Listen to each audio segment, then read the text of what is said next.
Welcome, classic rock fans, to another Worst the Best, and today we're looking at the albums of Phil Collins. If you're new to this channel, I urge you to click like, subscribe, and do check that notification bell. It all helps, and check some of the links below this video for ways you can support the sterling work done at Classic Album Review. It's always much appreciated. And number 8 is Going Back from 2010. Now, Collins has described this as a personal, intimate portrait of a 59-year-old artist as a young man. Collins previously announced that the Testify album, the album that precedes this one, was going to be his last album. He was going to dedicate himself to family and his personal relations, doing a Lennon, as I call it.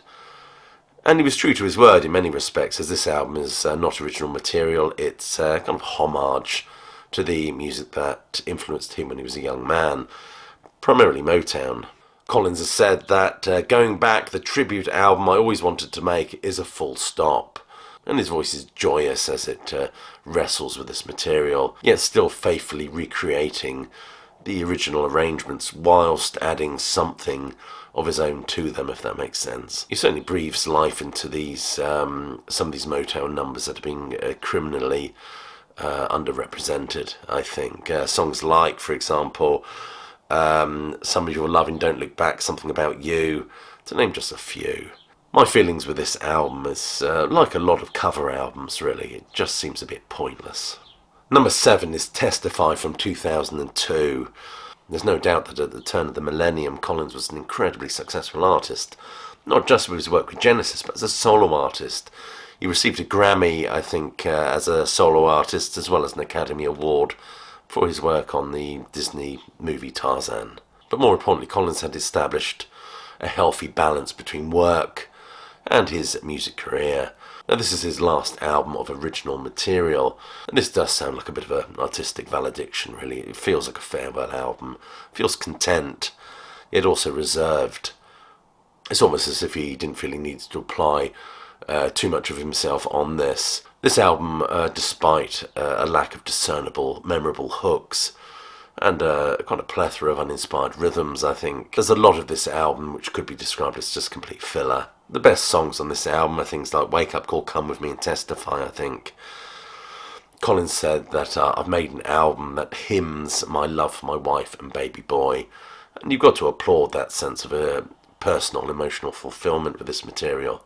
But nevertheless, this album lacks the bite and edge of his other material, where tumultuous life events, certainly anger and disappointment, informs his better songs.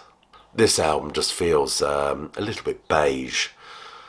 In fact, I would argue that this album should be called Testicle, as it seems Collins has definitely dropped one here. And number 6 is No Jacket Required from 1985. This album came out on the 25th of January 1985 to be exact, sold about 12 million copies in the USA and 25 million copies worldwide. So it's a pretty popular album. And the red face on the sleeve very much reflects the music on the album. It's a hot album, Collins says, pumped up and club friendly. You know, the record has certainly been defined by many critics as a kind of a disco album, but I think it's more Club Tropicana than Boogie Wonderland, I have to say. And we get lots of those nibbly earworms that Collins clearly has a gift for. It's loaded where every song is danceable and as infectious as a dose on a Club 18 to 30 holiday. The songwriting is excellent. It deals effectively with personal attitudes to relationships and love. You get great tracks like Susudio, Don't Lose My Number, Don't Want to Know, A Long Way to Go. First-class examples of what I would call guilty pleasure pop that we all enjoyed in the 1980s, but of course deny it now. The title itself is supposed to be a dig at snobbishness, and it was taken from an incident when Collins and his wife were holidaying in the American Virgin Islands, where a maitre d' told Collins he couldn't let him in because a jacket was required. Collins said it's not just a title, it's an ethos. Number 5 is Both Sides from 1993. One thing Collins does well is divorce albums, and this is certainly one of those. The atmosphere is introspective, some might say claustrophobic even, perhaps inspired by the fact he made this album hold up in his studio. You get songs on here that veer towards a distinctive breeziness, songs like We're Sons of Our Fathers and We Wait and We Wonder. But nevertheless, the album is moody, kind of like Face Value, but unlike Face Value, it lacks the the seething sense of menace. It never slides into that stark skeletal territory that gave us wonderful tracks like I Don't Care Anymore from the second album, and of course the very dark and emaciated In the Air Tonight. These albums are defined by a palpable sense of unease, whereas these ones have kind of a resigned, hushed melancholy to them. This album can certainly be defined as an exploration of heartbreak, but one that veers towards desperation as well. And the song titles reveal this. Both sides of the story: Can't Turn Back the Years, Can't Find My Way, and we get Survivors. What is distinctive about this album is that lack of big pop hooks. In fact, one critic has said it veers dangerously towards art rock. Collins himself has said that on this album, specifically on both sides, the rage and hurt of face value is replaced by the pang of regret, heartache and nostalgia. Absolutely. Number 4 is Hello, I Must Be Going from 1982. After wrapping up the Genesis Abacab tour, Collins began work on his second album. In my opinion, his first album had a more experimental flavour. It was an album cobbled together with kind of reworked demos. It had a starker feel to it. More soundscapey, I think, than this one. This album, the greater emphasis is placed on songwriting. This whole album is wonderful. In fact, we get the vitriolic I Don't Care Anymore. The version live at Perkins Palace is remarkable and definitely worth checking out. There's lots of horns on this one, so it's got a very Earth, Wind and Fire R&B feel to it. And there are the few Collins, what I would call Collins balladry as well. Things like Don't Let Him Steal Your Heart Away and the luxurious Why Can't It Wait Till Morning. The sound on this album is overall better than the first album. I think it's the dynamic range is more eclectic, all added to by the range of the material, especially ranging from the quite menacing and sinister and resigned and desperate to up-tempo pop tunes like China, for example. And at this point, of course, we have to doff our cap to the remarkable guitar work of Daryl Sturmer. And of course, this features the huge hit of the Supremes cover, You Can't Hurry Love, which feels like a homage to a wonderful era of music. Collins says of this album in his autobiography, I'm Not Dead Yet. Fundamentally, Hello, I Must Be Going doesn't tick many boxes for me, even though I know there are some songs here that are huge for fans. But there are no real standout memories of writing or even recording it. Number 3 is But Seriously from 1989. This album was inspired by the birth of his daughter Lily and the prospect of renewed parenthood. This album follows very much in the vein of the album No Jacket Required, but also marks a kind of a moving away from the production wizardry and technological stuff that he was exploring on those other albums for more live instrumentation, which adds to the overall sound of this record. It's got a warmer sound, I think. Wonderful examples of Collins' songwriting here. Tracks like Hang In Long Enough, That's Just the Way It Is, with that wonderful tattoo of drums, to Do You Remember. It also features that colossal hit, Another Day in Paradise, helped along a bit by the glorious pipes of David Crosby. The incredulity of the album's title very much taps into the zeitgeist at the time. Issues such as homelessness, apartheid, troubles in Northern Ireland, inner city unrest, all addressed here, what Collins calls issue-based writing. Eric Clapton plays guitar on I Wish It Would Rain Down, but in terms of the song Another Day in Paradise, it's become a kind of a rallying call for us to address or acknowledge inequality. Collins says that the origins of the song lay in Washington, D.C. when Genesis played the Robert F. Kennedy Memorial Stadium during the Invisible Touch tour. We land from Pittsburgh in snow, and as we're coming in from the airport, I asked Myron, a preacher as well as our driver, a good man who became a good friend, about the cardboard boxes lined along the pavements in the shadow of the Capitol building. Homeless, he replies.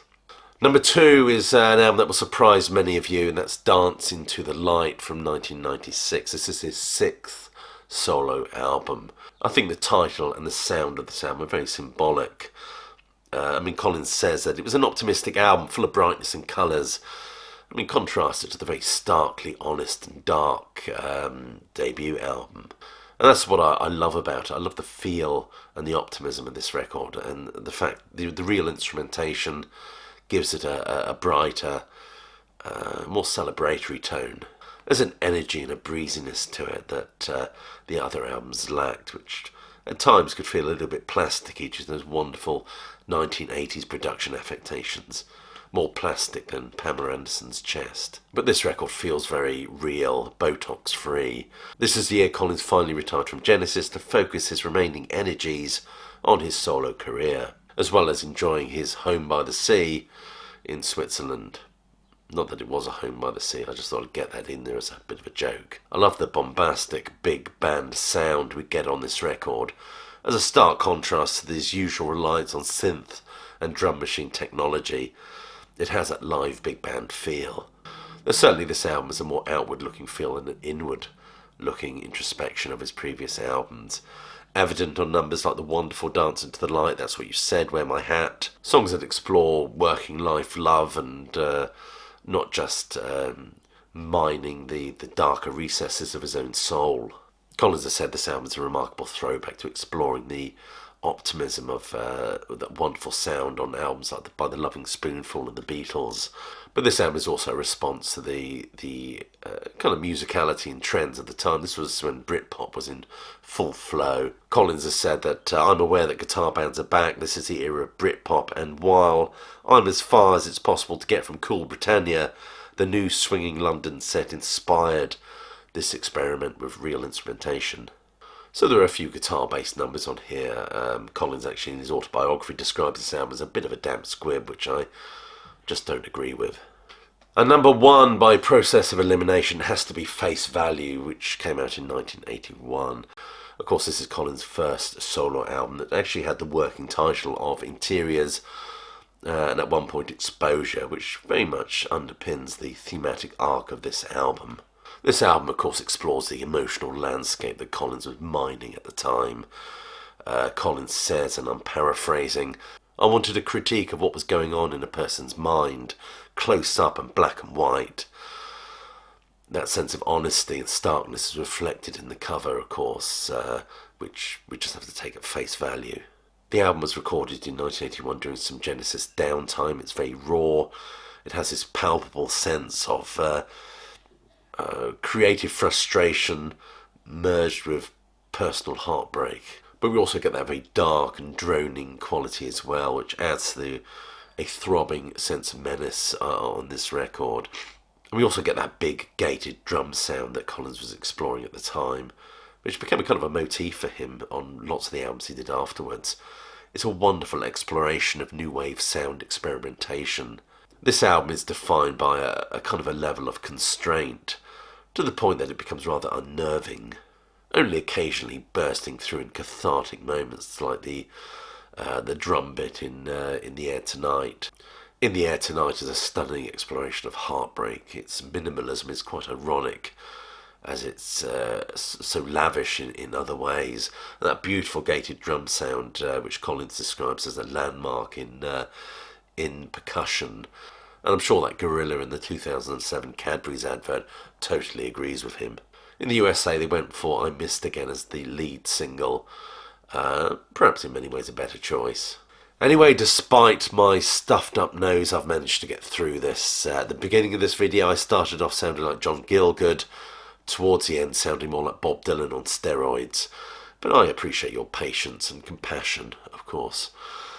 Anyway, thank you for watching. I hope you enjoyed this video. If you haven't done so already, do click like, subscribe, and do check that notification bell. And I will leave you with hope you are well, staying safe, but more importantly that you keep listening.